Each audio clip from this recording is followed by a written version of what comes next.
Hey guys, I'm Ryan, but what year is it? So this wasn't a total surprise. A lot of people, myself included, had kind of called that Bandai were going to venture into some sort of retro revival line due to comments that they made at a previous convention. And now we have our first proof of it in the replica editions of the Mighty Morphin Power Rangers Auto Morphin figures. Now, as you may know, I did feel conflicted about this because I do have 6 boxed Auto Morphin figures from the 90s already, but these new editions apparently have civilian heads that turn. Also, because these have been sealed now for 24 years, it doesn't seem right to open them when there's a very readily accessible alternative available again. So far, Jason, Tommy and Kimberly have all been released, though we haven't actually had Kimberly in the UK yet. Apparently, Zack, Trini and Billy will be coming later this fall. Hopefully we'll see them sooner rather than later. Naturally, I'm hoping they carry on into Season 2 because I really could do with a new White Ranger figure, and I never had Aisha or Adam Season 2 figures back in the day. Bandai have been misstepping a bit lately with their legacy figure line, which don't seem to be satisfying everyone.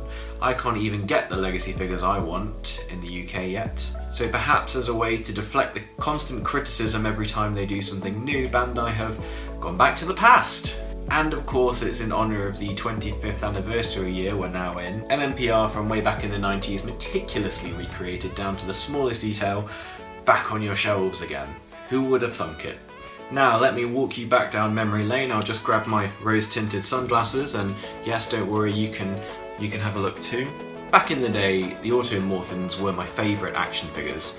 They were the Power Rangers. You transformed them with a click, they had the blaster, they had the weapons, which combined, they could be teenagers, they could be rangers. You didn't need 2 sets of figures for that, which was very convenient, and also really seemed to live the brand name of the show. These were Morphin figures. As got thrown around, submerged in water, completely decimated really. And yet for the most part, they remained intact. Yes, after a couple of years we did lose a few arms and knees, but I was able to repair them with super glue. Just like I had to do at the end of 2016 when the hand broke off my new Legacy Red Ranger within 24 hours of getting it out of the box. And that definitely wasn't getting anywhere near the kinds of rough play that these original action figures got. These Morphin figures were, in my opinion, the best ones Bandai ever did, or has done to date. Yes, Zeo introduced the morph back feature, which was great, but that transformation had a little bit less of a kick to it, I think because it wasn't just a one-way spring anymore. Sometimes it got mixed up and didn't morph correctly. Also, they'd made the bodies even wider but kept the heads small. So overall, I think MMPR still had it. It turns out there were 16 Auto Morphin figures during the MMPR era. There were the original 6, which are the ones that Bandai are currently reproducing. We had 4 more for Season 2, and then we had the metallic versions of all 6 Rangers again for Season 3. 5 of the 6 of those had their ninja coin symbols, although Tommy's shield still had the white tiger coin symbol.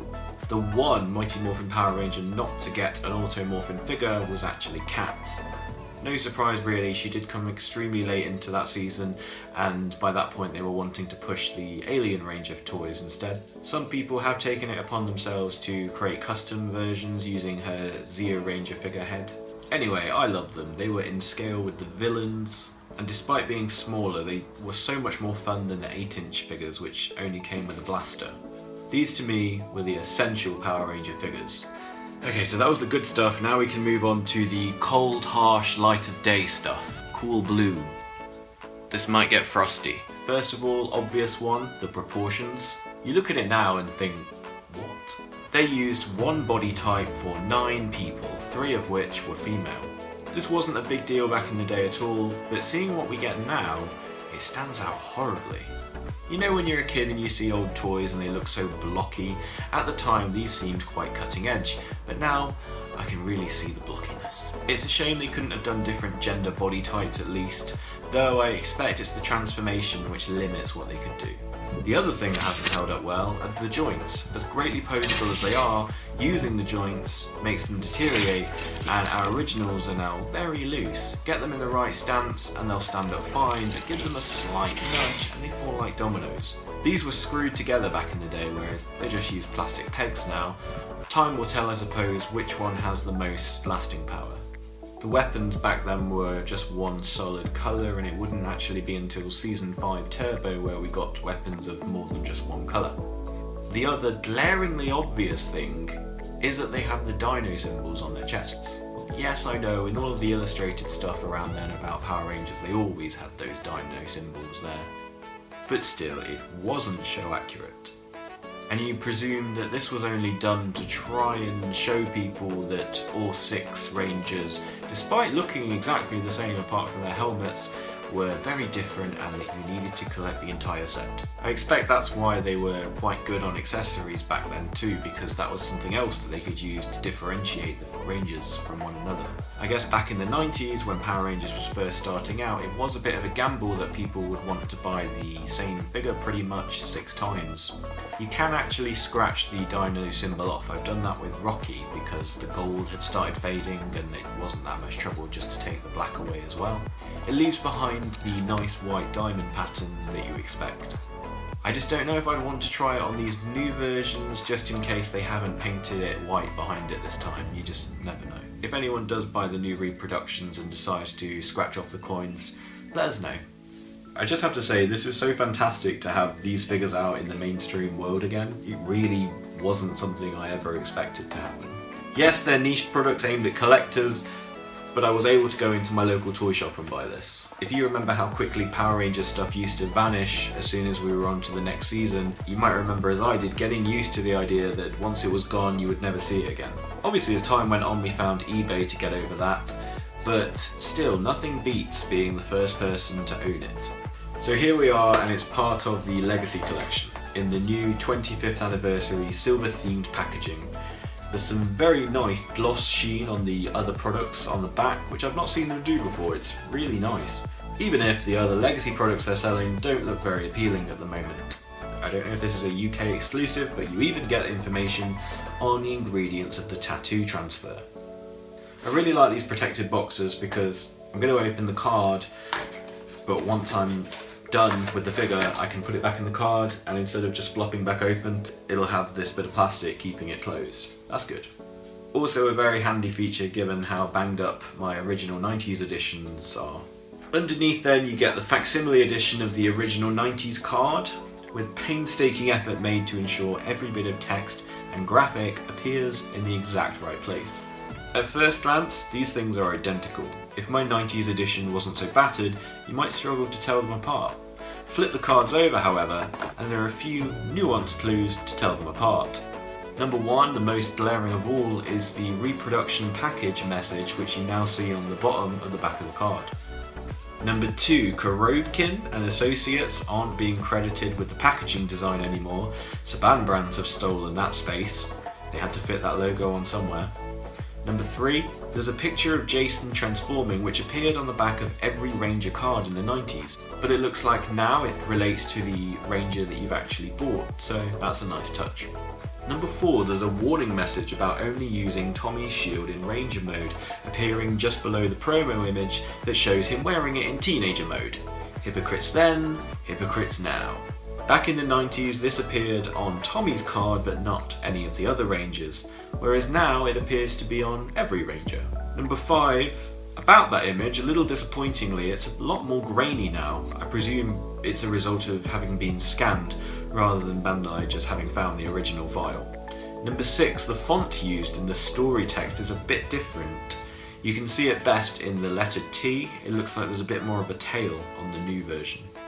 Number 7, there is a spelling error in the word morph now at the top of the card, which tells you that this has been retyped by someone and not with 100% accuracy. Number 8, lastly, the evil space aliens pictured are not in production at the moment. In sum, people in future are going to need to see the back of the card to prove that they're actually getting an authentic 90s figure and not just the reproduction. Fortunately, there's 8 coded methods that you can use to ensure that you're getting what you think you are. Okay, it's 2018. Let's open some Morphin Power Rangers again. I have no idea how to open this carefully. I'm just gonna go for it. The coin is loose. Not done a bad job. It's so weird. There you go. Oh, it's cool. Here he is. And here he is. There's like a little bit of white residue underneath the diamond. I might be able to get that off. So, first impressions. It's really tight. Wow. I forgot that they could be that nice. The loosest thing is the back panel. Confirmed. The heads can turn. That is cool. Some might say unnecessary. I just think awesome.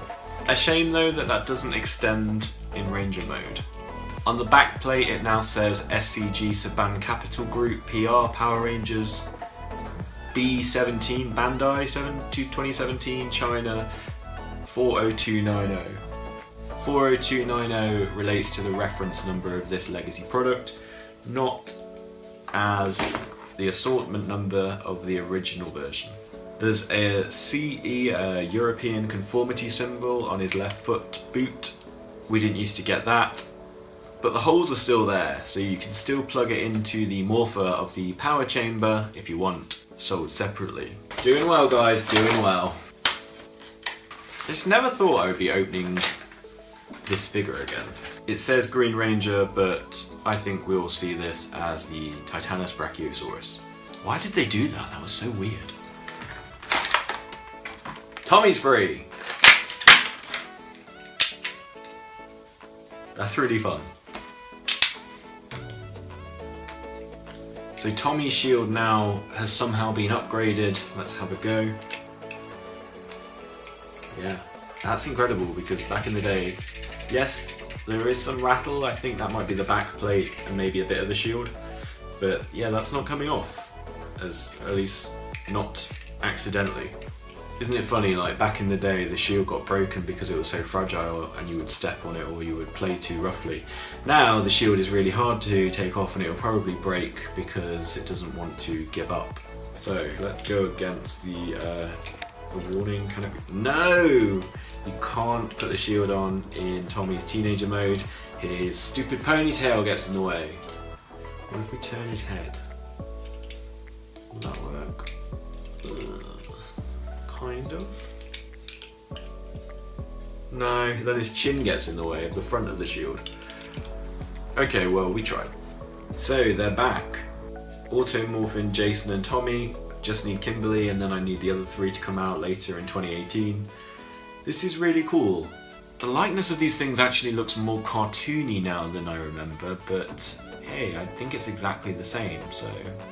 The Power Rangers Legacy Collection cashes in on the wave of nostalgia, and no product yet has done this quite so blatantly as these re-releases of the 90s toys at a 500% markup on the original price. Yes, this is once again going to be a very expensive set for those that want to complete it. In comparison's sake, these figures behind me I only paid about £16 each per figure a few years ago online, so these new reproductions cost me more than what the originals did. But we are a bit blinded by our memories and emotions when it comes to these things. Sometimes it's quite hard to see sense. In the shop I had considered each figure in minute detail, finding errors on each one, things I wasn't quite happy with.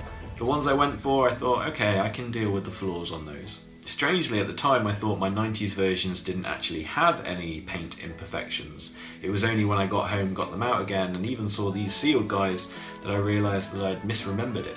Again, probably these rose-tinted glasses playing a part. Auto Morphin action figures were a set that impressed me greatly back in the day. They were everything I wanted in a Power Rangers figure. And I'm glad to see Bandai are not shying away from it by returning to the model that made Power Rangers such a hot commodity. While they might not look like a Power Ranger figure does today, or have the posability that we've come to expect from the newer Legacy figures, these figures represent something much more significant in Power Rangers history, and that was unapologetic fun, engagement, and enthusiasm. Question for the comments today: what do you make of the Auto Morphin figures' return? Did you want these to come back, and do you think Bandai should release anything else as a 90s replica? Personally, I'm really looking forward to collecting this whole set all over again. Let's just hope that the distribution of them is good. Until next time, cheers for watching.